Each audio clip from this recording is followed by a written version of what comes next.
We are live on Proline TV, the Our Football Network. We're talking college football, specifically the SEC, as we continue to take a look at the top teams and just teams that I feel like have a shot to do something special this year in college football. We're almost there, just a few days away before the season kicks off, and we're talking about the Oklahoma Sooners. And I'm real happy to do that because we haven't talked about the Sooners for a few years here on the program. So this is a really great opportunity to find out what's going on with the program. Parker Thune is joining us, publisher. Actually, he's the co-publisher of OUinsider.com. You have a link in the description of this video. You can check it out. It's the best way for you to find out what's going on with the Sooners, recruiting, and everything else. So, Parker, thanks for taking the time to do this with us tonight. Yeah, absolutely, Greg. Not a problem. Eager for the conversation. Yeah, absolutely. Right. It's nothing better. A few days or, for Oklahoma's sake, maybe a week or so away from starting the season than talking about it. This is the best time of year. We're all excited. And especially I would think the Oklahoma fans are excited. This is a real big season for the team and maybe most importantly, Brent Venables. Do you feel that with the team that he has, especially with the quarterback, and I guess he has another year of eligibility, so I don't know if it's maybe a 2-year deal as long as they show improvement this year, but how is his job status? Would this be really considered a big year for him? Oh, absolutely it is, Greg. And look, I think everybody understood the minute that last season ended, the minute the Sooners Armed Forces Bowl loss to Navy went final and the team finished 6-7 for the second time in 3 years, that 2025 was going to be a pivotal campaign for Brent Venables and this staff, and ultimately the campaign that dictated how long they would be around in their respective roles at the University of Oklahoma. Now, I will say, the news of Oklahoma Athletic Director Joe Castiglione's impending retirement, which broke last month, that is hugely significant as well, because Joe Castiglione is obviously the one who hired Brent Venables. And so Brent Venables no longer answers to the individual that hired him. So there may be even less leeway there. Now, there's going to be a lengthened timeline on Oklahoma's next AD hire.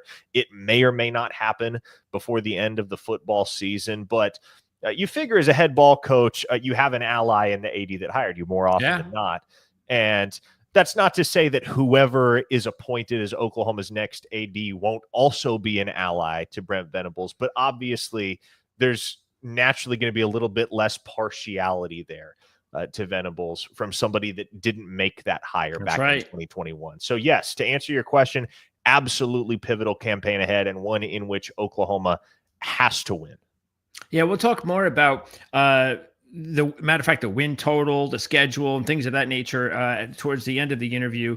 But what I want to first do is actually let me pop up as we take a look at the team. I'm going to first pop up the On3 Rivals recruiting information for Oklahoma. This is, of course, for this year's class, the 2025 class.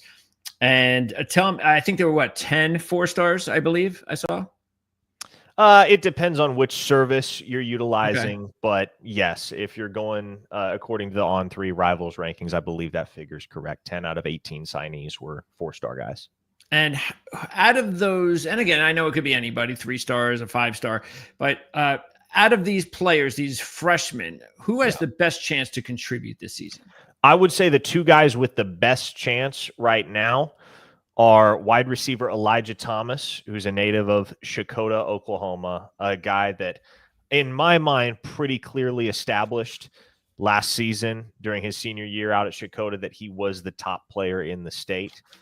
He's been remarkable. Since the day that he showed up at Oklahoma, he's blown everybody away in testing with some of the numbers that he's put up, some of the athleticism metrics that they have picked up on Elijah Thomas. And then, of course, when football is played on the practice field, he's been spectacular. So that's a guy that I expect to be in the rotation at wide receiver.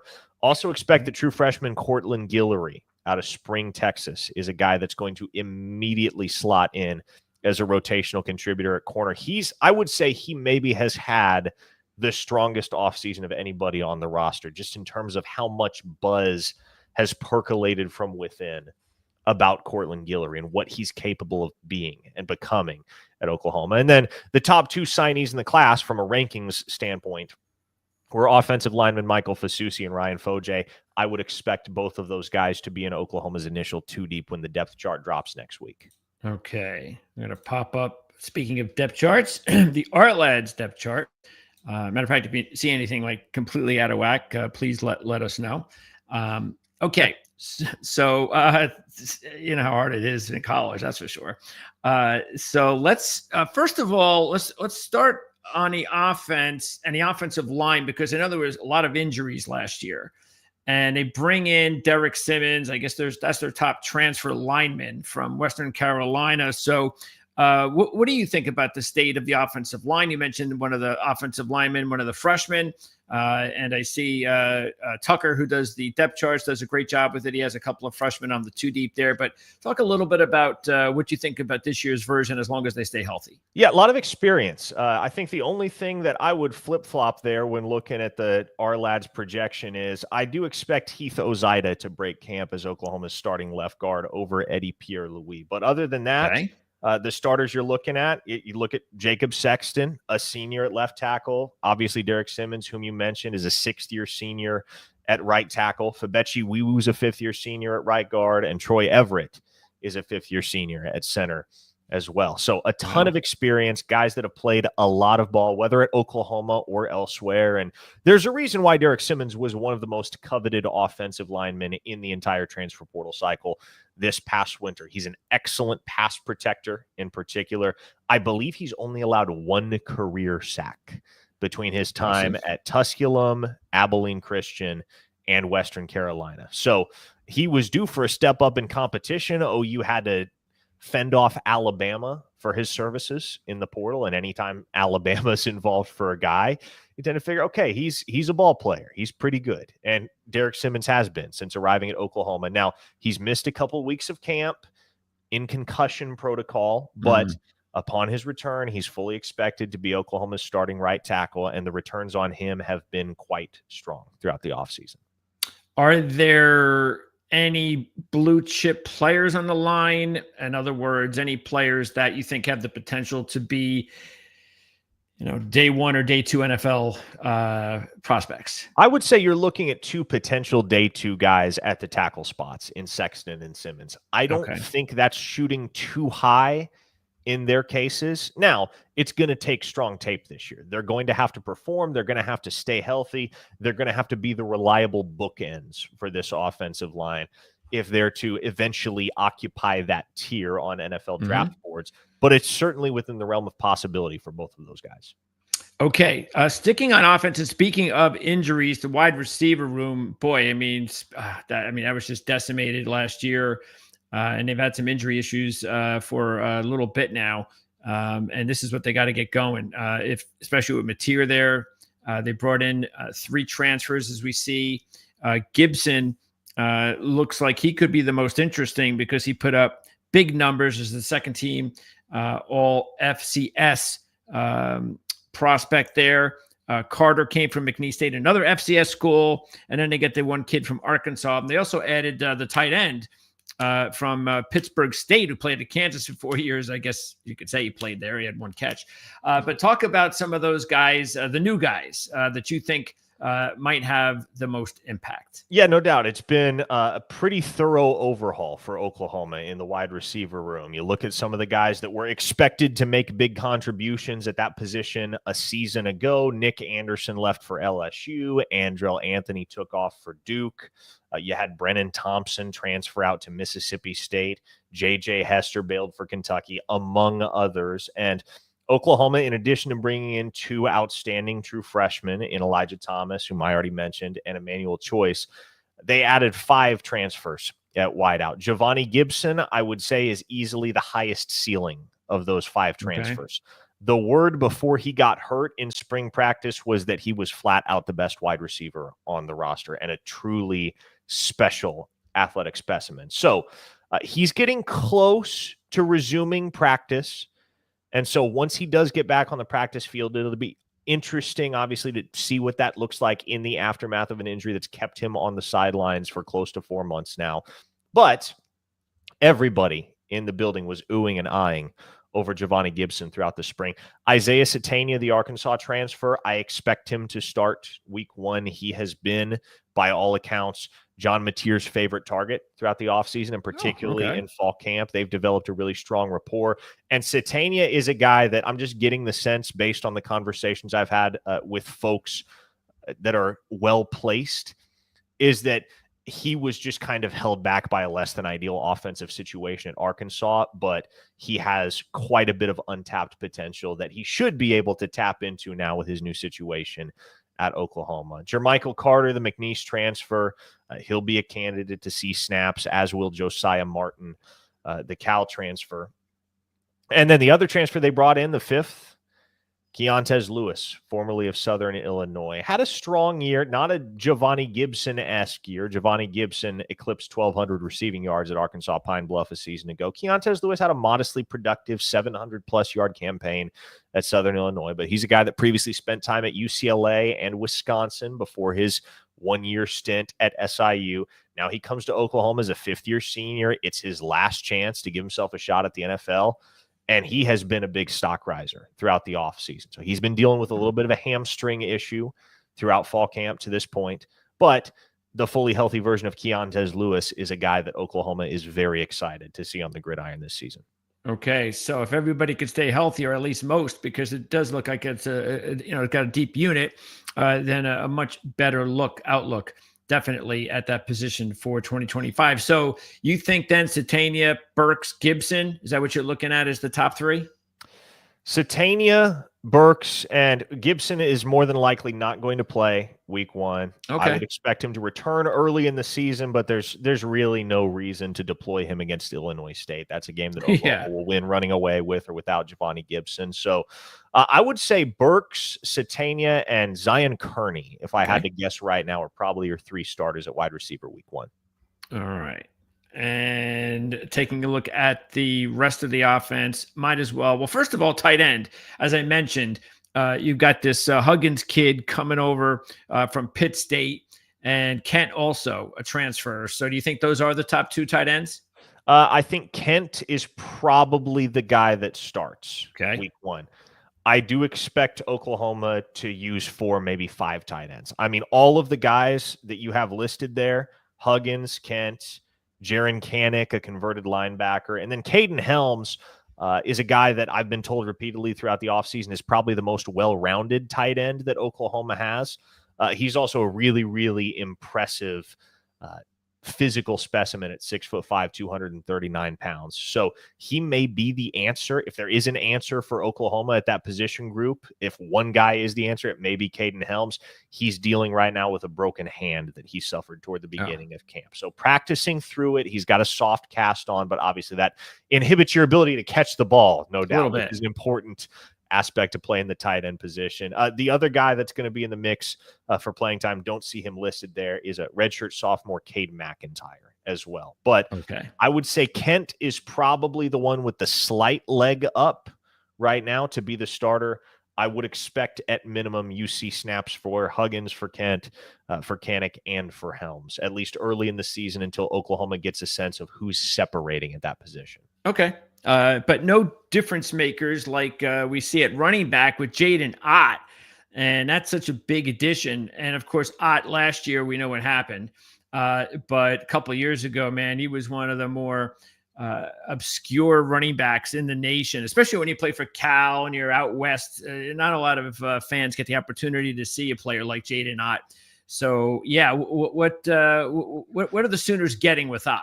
Yeah, I mean, when healthy, and he was not healthy at all last year, and he talked about that in his very first media availability at Oklahoma, how he was dealing with so much. It just inhibited his ability to be himself. But you rewind to 2023, when he was himself, he was the first team all Pac-12 selection at running back. So this is a guy that can play. He went for 1,300-plus rushing yards in that sophomore season of his. So he's going to be the bell cow for Oklahoma.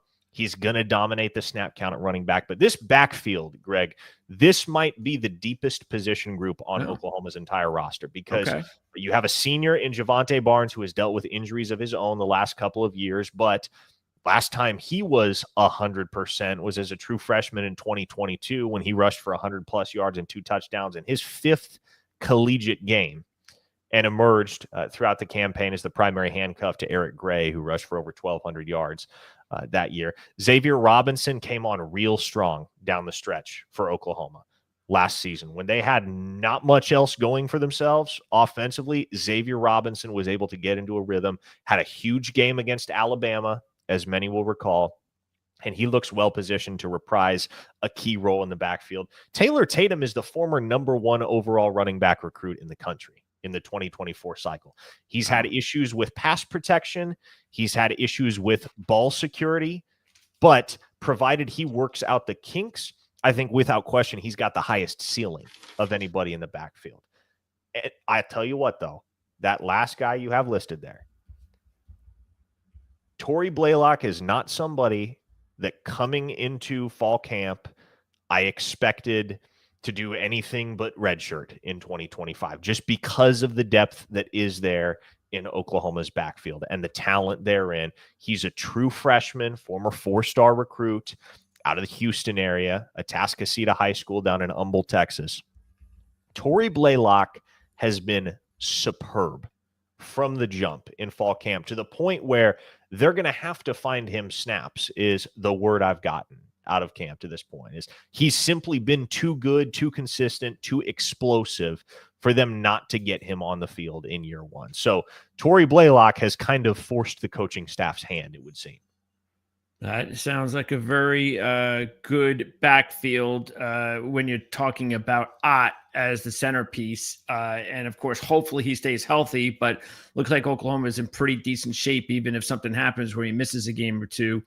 Yeah, really good. And, of course, if you're an Oklahoma fan for as long as I have known Oklahoma, that's what the Sooners have. That's what I always remember Oklahoma football about, is the running game. And just the way that it is. I mean, I know you can most recently remember like a Baker Mayfield, but man, just 20, 30 years ago, back in the day, the heyday of the Sooners, it was always about the running game. Okay, so let's now move over to the defensive side. And this is, of course, Brent Venables. This is I forgot to actually, before we do that, I forgot to actually bring up the fact that there are a couple of new coaches, coordinators. So what's going to be the difference this year with the offense with the new coordinator? Yeah, well, Ben Arbuckle is one of the sharpest young minds in college football. 29 years old, so kind of a boy wonder, kind of a wonderkind. But you look at what he's done at Western Kentucky and Washington State, the dude can call shots and call them very well. And his offense is going to be very diverse. They're going to use a lot of different formations, a lot of different personnel. Obviously, there are some hallmarks of his offense that you can pick up on tape, particularly the last couple of years at Washington State. And you look at 2024, I think part of the reason why Oklahoma fans are so optimistic about what this offense can do in 2025 is that he's operated this offense with John Mateer at the controls for a full season. And it was a spectacular season for John Mateer, in which he led the FBS in total touchdowns with 44. And so the quarterback is the one guy that came in with no learning curve whatsoever as far as picking up the nuances of the offense. And if you could pick one guy that knew everything about your offense the day you walked in the door, you'd pick the quarterback, right? So the familiarity between Arbuckle and Mateer has been so beneficial for Oklahoma throughout the spring and throughout the fall, because in having a guy who knows all of the ins and outs of the playbook and the scheme, you essentially have a coach on the field out there in John Mateer. So that's been a very encouraging dynamic. Yeah, and what have you seen so far about Mateer? And I'm sure you've done a lot of additional work on him to get ready for the season. What do you like the most about him, and what do you think he needs to do better in order to step up his game, especially now that he's going to be playing big-time football every week? Yeah, he's a gamer, man. I think that's what stands out the most about him. And he's much akin to Baker Mayfield in that sense. Now, the Mayfield comparisons have been thrown out a little too liberally for my taste. I'm not necessarily expecting that John Mateer is going to go and win the Heisman Trophy in 2025.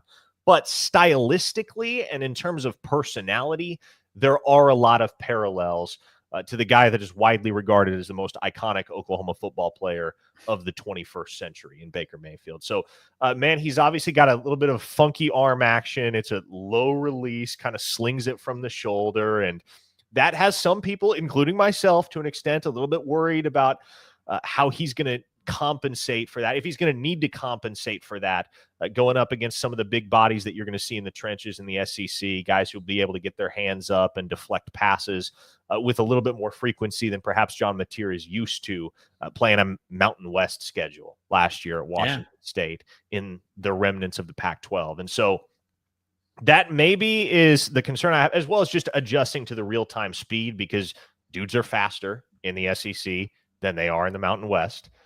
And so as long as those adjustments are relatively seamless from Mateer, and he's a guy that does excel at kind of creating clean throwing lanes for himself, so I wouldn't think knockdowns are going to be a huge issue, at least initially. But as long as you're able to iron out some of those finer points, I don't think there's any reason why he can't be an upper echelon quarterback in the SEC. Again, I'm not under the impression he's going to win the Heisman. Sure. I'm not under the impression he's going to go to New York. But in order for this team to accomplish all that they want to accomplish in 2025, John Mateer doesn't need to play at that level. Gone are the days where the quarterback has to carry Oklahoma to victory. This defense is capable of doing that now.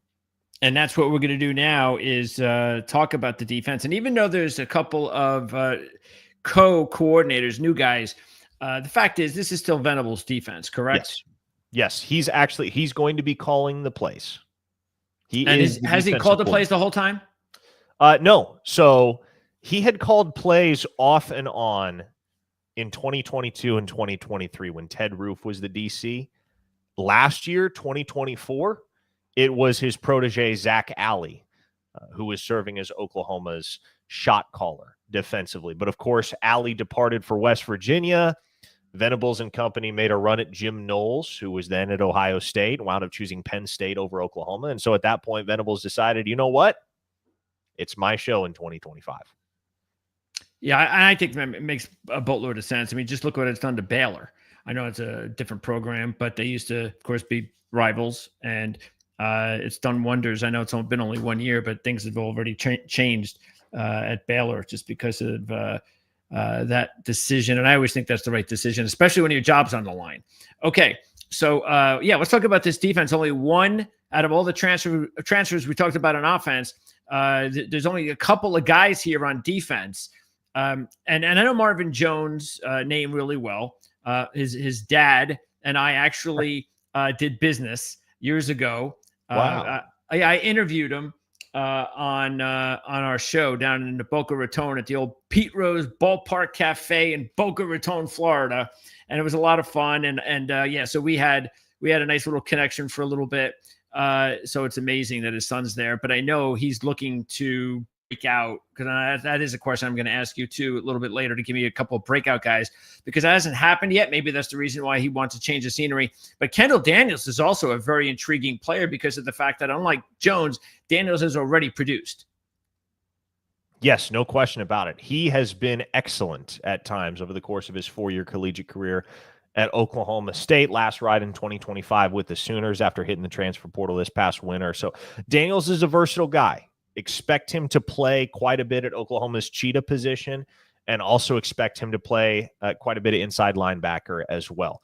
Oklahoma has kind of a multiplicitous vision for Kendall Daniels, which is understandable because he's a humongous human being who is incredibly athletic and could realistically play just about any position on the defensive side of the ball, save for cornerback and defensive tackle. Anywhere else, you could stick him and he could probably hold his own. So he and Marvin Jones were the two big transfer additions of the offseason for Oklahoma on the defensive side of the ball. This is a unit that brings back 8 of 11 starters.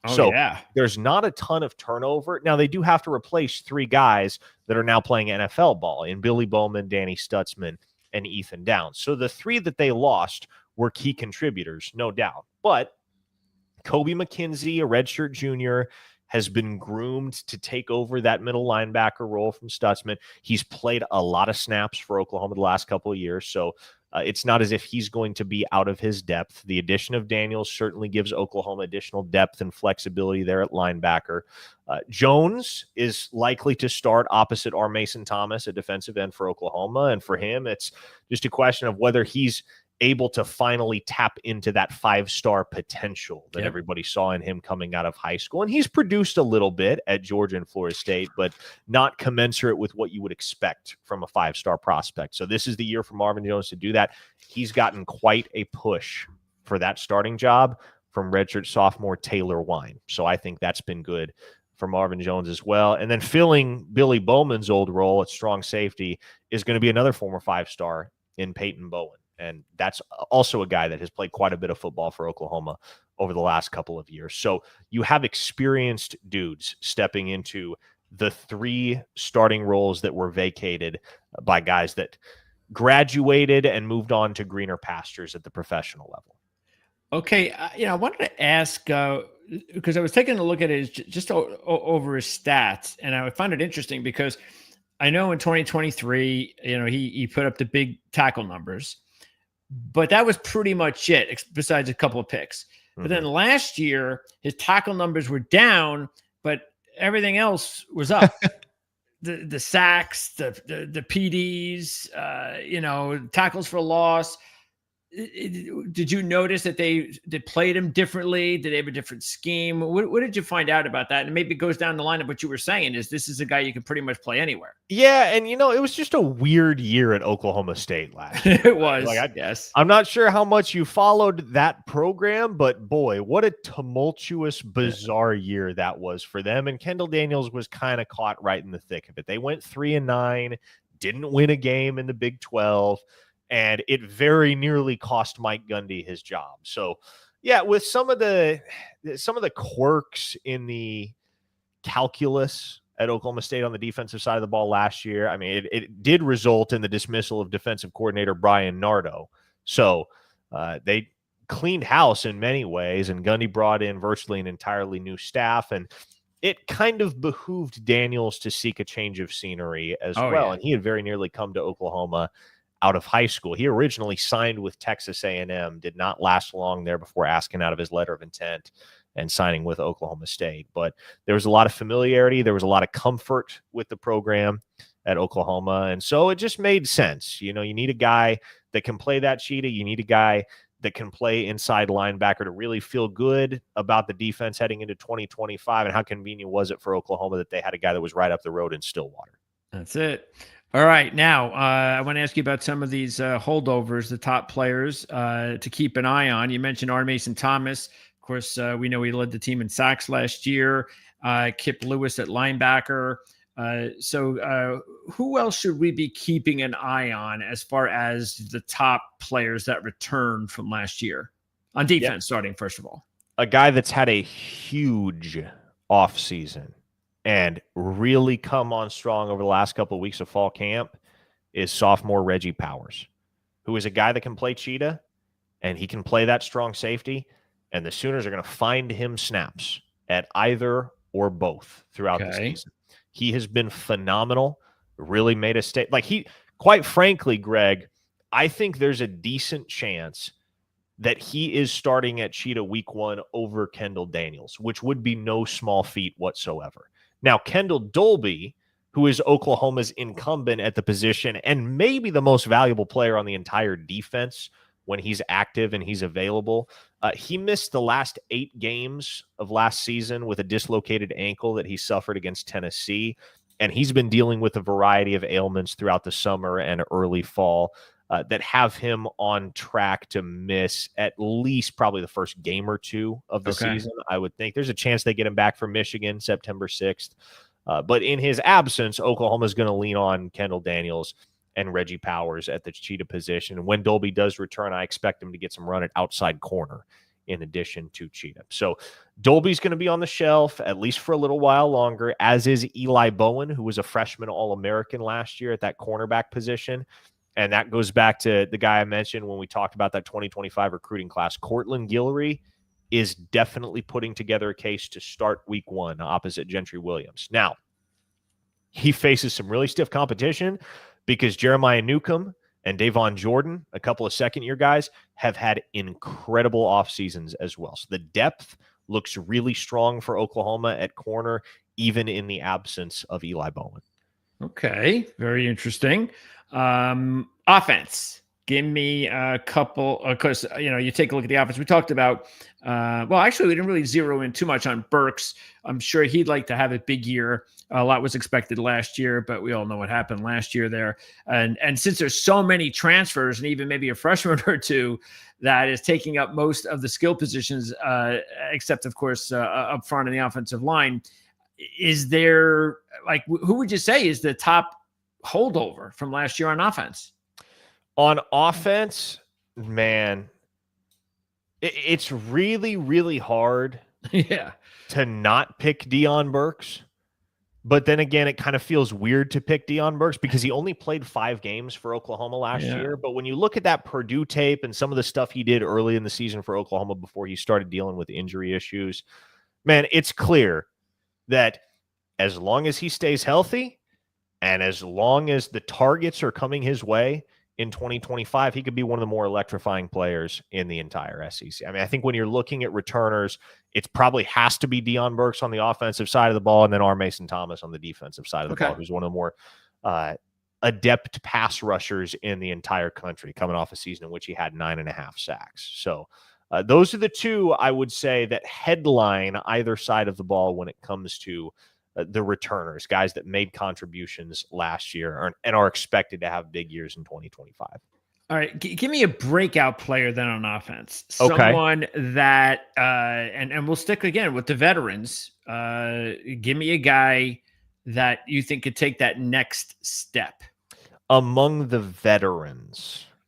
Would it be someone like, I mean, what was up with Gibson's numbers? I couldn't believe when I saw 26.8 for his average on 14 catches. That was quite. Is that the back player in 2023? You're referring to 2023? Yes, yeah, yeah. So Jaden Gibson is out indefinitely right now. Okay, he has not played since last. He has not put on pads since last August when he suffered a torn patellar tendon that cost him the entire season.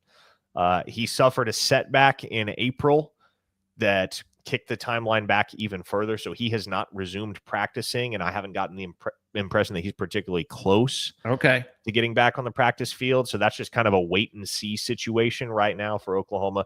If you're looking for a veteran that could exceed expectations, again, I would point you to Caden Helms at the tight end position. He is a guy that himself missed an entire season back in 2023 due to a catastrophic knee injury that almost cost him his football career. And he played very minimally last year, just kind of getting the confidence back, running, cutting on that knee, being very ginger with everything. But 2025, man, he's cut it loose. He's moving exceptionally well. And as soon as that hand is fully healed, I fully expect that he's going to be a key cog for Oklahoma in that tight end committee and could emerge as the starter by the midway point of the season. Okay, and on defense, a little bit more to choose from here from holdovers, and you might have already mentioned a couple of them. So give me a breakout player or two that you think we should be keeping an eye on. Yeah, I think a guy that I don't know if this would qualify as a breakout in the minds of Oklahoma fans, but nationally I think it would. Gentry Williams is somebody that played exceptional football in 2023 as a sophomore at Oklahoma, stepped into a starting role that year, proved to be an absolute killer in run support, for one thing, which not a lot of cornerbacks are that. Not a lot of cornerbacks do that, but excellent in run support, excellent in both man and zone coverage. He's a dude with surefire, high-round NFL potential, but he's coming off a shoulder injury that cost him the majority of the 2024 season. And so with him back to 100%, I think this has the opportunity to be a real statement year for Gentry Williams nationally. I think he could establish himself as one of the upper-tier cornerbacks in the SEC. And also keep an eye on those two young players, too, in the secondary. Would that be correct then after what you said? But the Bowen kids. Both of the Bowens, yes, absolutely. I mean, they've both played good ball Okay. to this point. I don't think strong campaigns from them will shock anybody, at least locally. But yeah, those are going to be two very key cogs in the works. And honestly, if you're looking at that projected starting secondary right now, Greg, Robert Spears Jennings is probably the guy that has the highest draft ceiling. Oh, 6'2", 215 pounds, one of the absolute fastest players on the roster, led the team in forced fumbles last year with 4, and is a 2-year starter, 3-year contributor for this roster. okay. Excellent. All right. Oh, and we didn't even talk about Kip Lewis. And we know how big he is to the defense. Yeah, that guy can play. That's one of those Yeah. guys that, if you're an Oklahoma fan, you probably take it for granted at this point, but Uh-huh. you shouldn't, because Kip Lewis is one of those rare backers that you don't see all too often. Fortunately, Oklahoma just had one of them in Danny Stutzman, so it hasn't been all that long since they saw one of college football's dominant linebackers wearing the crimson and cream. But yeah, Kip Lewis is special, no question about it. What is his coverage? Is that like his main asset? He's an all-around guy, man. He Okay. is good in coverage, as evidenced by the 2 pick sixes last year, one of which beat Auburn on the Plains, and the other of which kind of sunk the dagger in the heart of Alabama at Owen Field. But he's a guy that can get sideline to sideline, good at filling gaps in the run game, and so he's got a very, very polished all-around game, and somebody that you don't really. I don't think you can really pigeonhole his game. He really is a complete linebacker prospect that absolutely should hear his name called in the NFL draft. If everybody's healthy, what's your, as a fan, what is your biggest concern? What position group? I would say the biggest concern is probably linebacker, and it's not a huge concern, but look, the national expectation, a lot of national pundits, the dynamic is really interesting because a lot of national pundits are even higher on Oklahoma than a lot of the local media. But nationally, it's believed that Oklahoma is going to have perhaps the best defensive line in the entire SEC. And like I said, I think there's a lot of reason to be confident in that secondary with the depth and the talent that they have there. Linebacker, like I said, Kobe McKenzie has been groomed to replace Danny Stutzman, but replacing Danny Stutzman is a lot easier said than done. So to me, I'm just curious to see what that dynamic looks like between Kobe McKenzie and Kip Lewis in the early stages of the season, and if there is any semblance of a drop-off between the level of play that existed last year with Stutzman and Lewis at the heart of that defense. And we didn't really talk about, out of all the positions we didn't talk about, we really didn't, I don't think we talked much about the defensive tackle position. So is that just because everything's fine? It's a solid unit. Yeah, it might be the strength of the entire roster. I mean, Okay. you're looking at 4 future NFL guys there, and Dominic Really? Williams, Grayson Halton, Jaden Jackson Davis. Oh, there's no question. I mean, Dominic Williams and Grayson Halton, both seniors. Williams was one of the priciest defensive transfers on the market last year, coming to OU from TCU. Halton is a guy that the folks at PFF love Grayson Halton, and he has just made plays upon plays upon plays when he's gotten the opportunity for Oklahoma over the years. He's been a rotational contributor since he was a true freshman, and pretty much single-handedly clinched the game for Oklahoma, a game that was a lot closer than it should have been in non-conference play last year against Houston, when he came up with a crucial safety in the final minutes of that game to ice a 16-12 victory. Jaden Jackson started all season last year for Oklahoma as a true freshman, was a true freshman All-American, and will start once again for Oklahoma in 2025. And then David Stone, you rewind to the 2024 recruiting class, he was a 5-star prospect and the #1 defensive recruit in the nation. So, yes. Pretty impressive. Defensive tackle is likely the strength of Oklahoma's roster. Okay. A lot to chew on there. And special teams, new kicker, new punter. So is that just a big question mark, or do you think that they'll be just fine? Yeah, Oklahoma invested in special teams this offseason in the portal because they needed to, Greg. Field goal kicking has been mediocre at best, putrid at worst for about the last Okay. 5 years at Oklahoma. I mean, it's never a guarantee. It hasn't been a guarantee for 5 years now, sending your field goal kicker out there that you're going to be putting up 3 points. So Oklahoma went, and initially what they did was they brought in Kennesaw State transfer Austin Welch in the winter portal window. He had a shaky spring. They went and brought in UTSA transfer Tate Sandell, who was an all-conference performer for the Roadrunners last year in the spring portal window to stabilize the situation at kicker. So it's going to be Sandell's gig to start things off. He's a left-footed kicker who holds several school records at UTSA, including the mark for longest field goal he hit from 54 last year. Okay. And he only missed one kick from inside 50 yards a season ago. So should be a lot of added stability there. Oklahoma also went and brought in punter Jacob Ulrich from Kennesaw State, who averaged, I believe, north of 45 yards per punt a season ago. So big leg on that kid.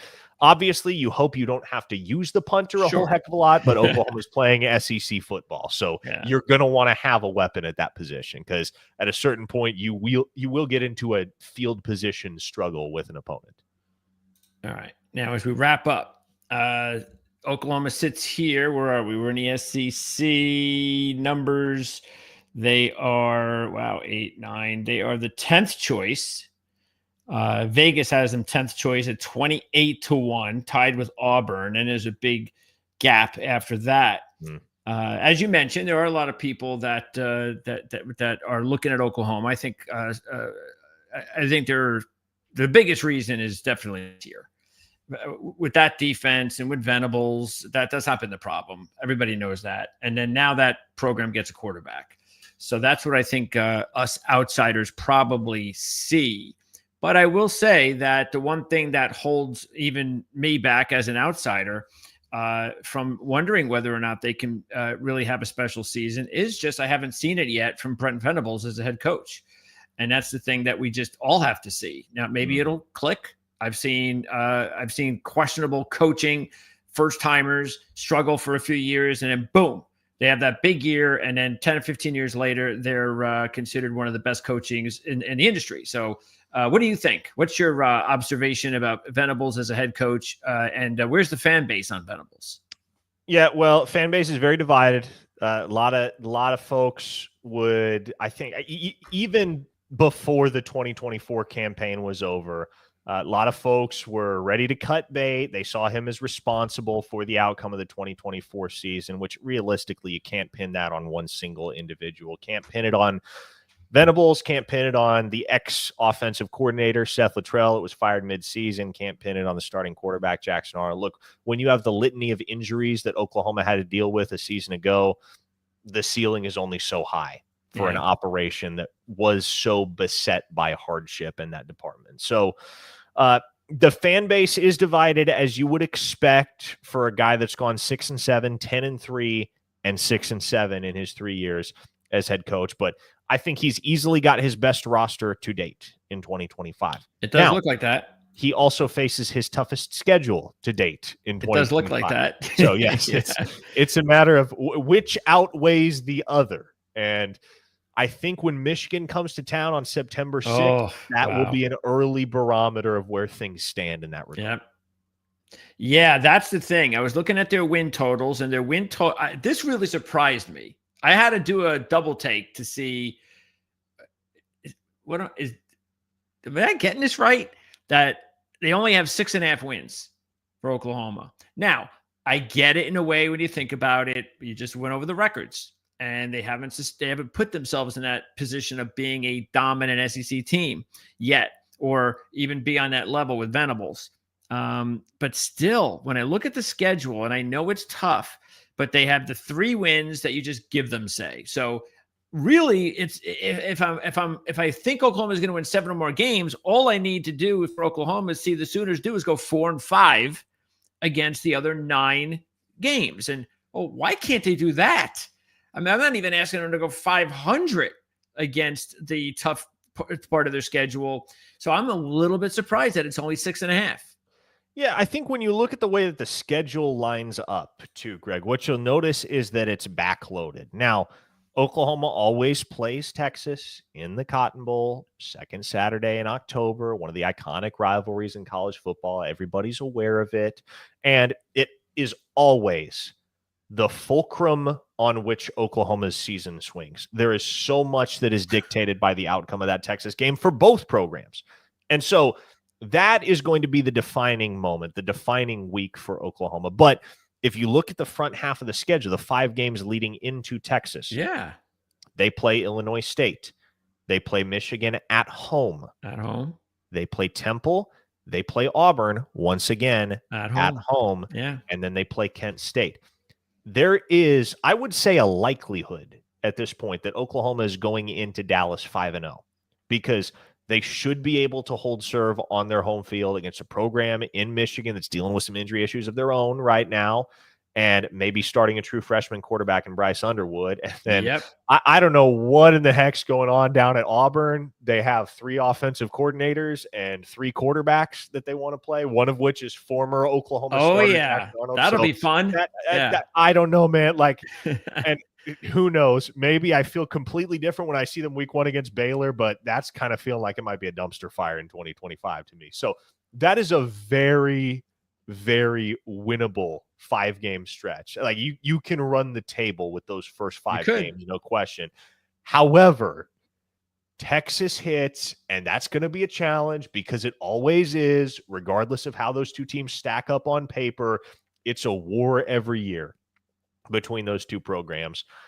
And the back half of the schedule, the final 6 games, is an absolute, I don't know if there's a team in the country that faces a tougher 6-game stretch than Oklahoma has to deal with in that second half.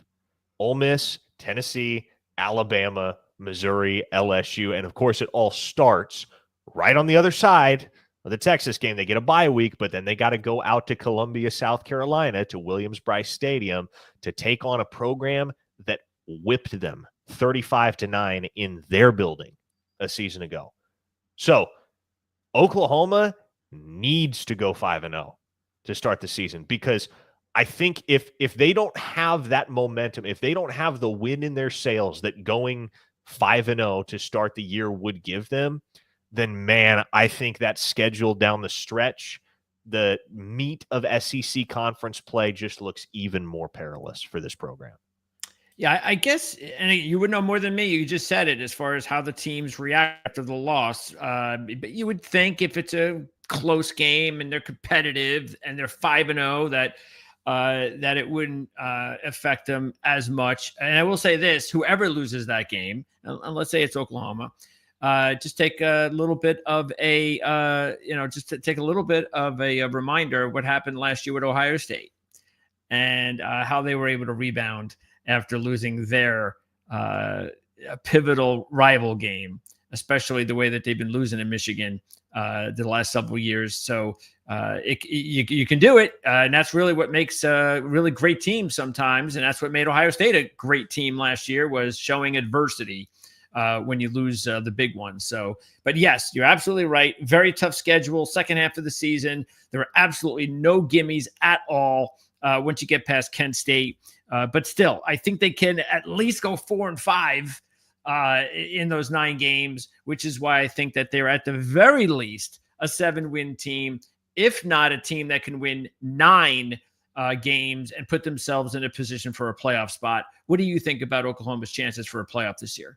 Yeah, well, I think with that schedule, and obviously a lot depends on what other resumes around the country look like on Selection Sunday, but you have a very strong case if you go 9-3. Yes. You have a very strong case for an at-large bid to the college football playoff. So if Oklahoma can eke out 9 wins, yeah, man, they've given themselves a chance. At the very least, it's going to be a conversation point amongst the committee on Selection Sunday. Does Oklahoma deserve to be in? And I think a lot of it will boil down to the eye test. But here's kind of the nature of life in the SEC, Greg.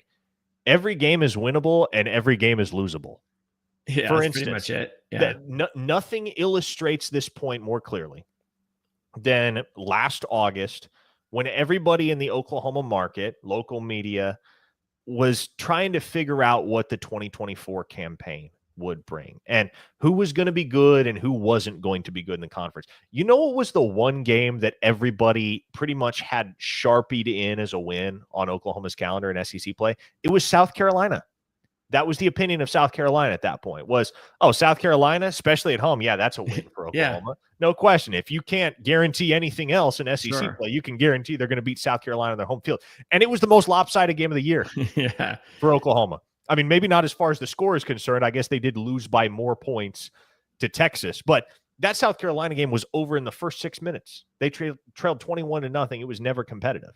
And so, again, that's life in the SEC. Yeah, it is. You can't take anything for granted, and you also can't guarantee that our opinions of those opponents, for better or worse, will square with reality whenever those games actually come around in October and November. Yeah, that's why I always say myself, if you think you have a good team, and let's just say you have a good team, the schedule will take care of itself. If you just have a good team, then you're going to win games. And that's just as simple as that. No matter how tough or easy the schedule is, or at least the way it looks before the season begins, doesn't matter. You have a good team, you're going to figure it out. So do you have a prediction show coming? Have you already decided when that's going to happen? Have you already made your final prediction on the season? Yeah, we'll lock in our final predictions next week on our OU Insider Under the Visor podcast. But okay. Yeah, I think 8 wins is a reasonable ballpark for this team. There's certainly a path for them to win 9. And there are some folks nationally who believe this team can win 10. That's maybe a little bit optimistic for my taste right now, but this team has a lot of believers heading into 2025, which I think is exciting. Yeah, especially after what happened last year. Oklahoma, these types of programs, I've said it every year, it's great to have these types of historic programs playing their best football, and it's been a while for Oklahoma, so it'd be nice to get them back into the swing of things, especially in the SEC, which I have no necessary love for that conference. So if Oklahoma could go in there this year and start actually winning some games against those teams, I think that'd be really good. I think that's what we want to see. We want to see some of these old times schools, these programs come back, and Texas has done it.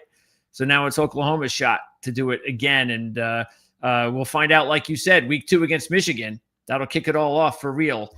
And at some point during the season, I look forward to the opportunity of maybe being able to get, an opportunity to talk to you about a game, and especially if the team has a good season. So I really appreciate you taking the time to do this, Parker. Yeah, absolutely, Greg. Be more than happy to catch up with you again in season. Appreciate it. Don't forget, everybody watching, take a look at the description area of this video. That's where you can find everything about Parker and OU Insider, social media, all that kind of stuff. So check it out, and we'll see you.